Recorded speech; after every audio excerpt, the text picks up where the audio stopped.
Violence can lead to fear.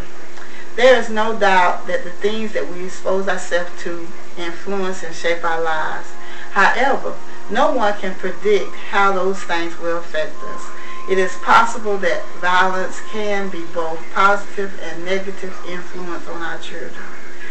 It has been my experience that violence can lead to fear and other negative emotions.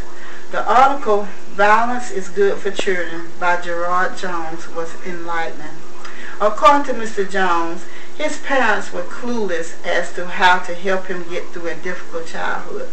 He felt strongly that his exposure to violence helped him to cope with some very negative feelings as a youth. Of course, he was able to validate his point by showing that there were many others who agreed with him. But just like Mr. Jones relied on his experiences, so I must rely on mine. Although my childhood days were not filled with watching violence, I did watch a lot of suspense and horror shows. I realized as a teenager that I was living a life of fear and anxiety. How did I know I had anxiety? Well, the doctors made this diagnosis after one of my visits as a teen.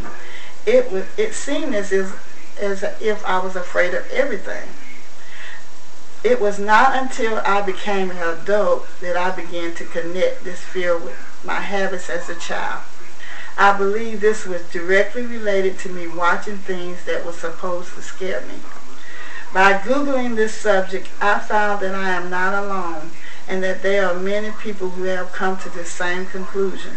There are studies that show that watching violence do affect our lives.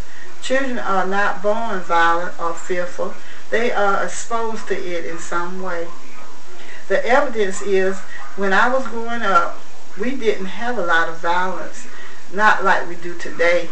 Back then, people didn't even lock their doors at night. Yet I found myself afraid of everything. So where did it come from? What had I exposed myself to? Finally, exposure to violence may well be good for some children. However, this is not the answer for every child. No one can determine how the things we expose ourselves to at an early age will shape our future. As a side note, we as parents must never dismiss our children's feelings of anger and anxiety. We also should not be blamed for using our own experiences to help them overcome them.